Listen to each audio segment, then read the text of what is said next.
সিলেট মহানগরের প্রাণকেন্দ্র দরগা এলাকায় অবস্থিত হযরত শাহজালালের মাজার।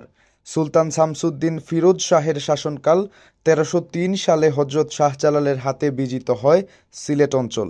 সেই সময়ে তুরস্কের কুনিয়া শহর থেকে ইসলাম ধর্ম প্রচারের উদ্দেশ্যে ৩১৩ জন শিষ্যসহ সিলেটে আসেন এই অলি।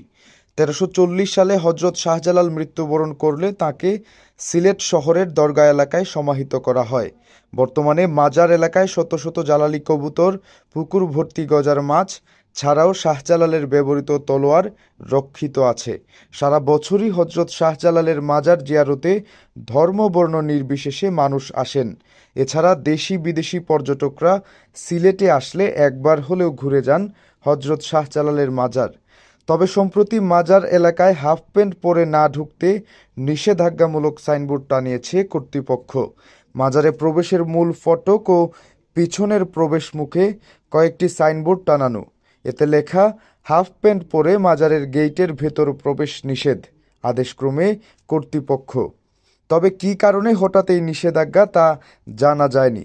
রবিবার বিকেলে এ বিষয়ে শাহজালাল দরগা মাজার অফিসে গিয়ে মোতাল্লি ফাতেহ উল্লাহ আল আমান বা দায়িত্বশীল কাউকে পাওয়া যায়নি। অফিসে থাকা একজন এ সময় মোতাল্লির মুঠোফোন নাম্বার দিতে অস্বীকৃতি জানান। এ সময় তিনি নিজের নাম জানাতে এবং এ বিষয়ে কোনো বক্তব্য দিতেও রাজি হননি। এদিকে মাজার কর্তৃপক্ষের নতুন এই নিষেধাজ্ঞায় সিলেটের মানুষের মাঝে মিশ্র প্রতিক্রিয়ার সৃষ্টি হয়েছে। সামাজিক যোগাযোগের ভার্চুয়াল মাধ্যম ফেসবুকেও এ নিয়ে চলছে আলোচনা সমালোচনা। কেউ কেউ বলছেন এটি একটি ভালো উদ্যোগ।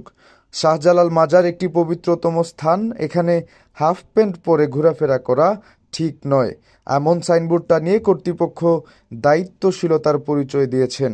আবার অনেকে বলছেন এমন সাইনবোর্ড টানানো ঠিক হয়নি। এ স্থানকে শুধুমাত্র মাজার হিসেবে দেখলে চলবে না, এটি সিলেটের একটি দর্শনীয় ও ঐতিহ্যবাহী স্থান। অনেক মত ও আদর্শের মানুষ এখানে ঘুরতে আসেন, এমনকি মুসলিম ছাড়া বিভিন্ন ধর্মাবলম্বী মানুষও এখানে আসেন ঘুরতে। এই অবস্থায় এমন সাইনবোর্ড টানানো পর্যটকদের আনাগোনা কমিয়ে দিতে পারে। তারা প্রশ্ন রেখে বলেন, পাপ পুণ্যের বিবেচনায় যদি এমন সাইনবোর্ড টানানো হয়, তবে মাজার এলাকায় যে মাদকসেবীদের আড্ডা বসে রাত দিন, সে বিষয়ে কি পদক্ষেপ নিচ্ছেন কর্তৃপক্ষ?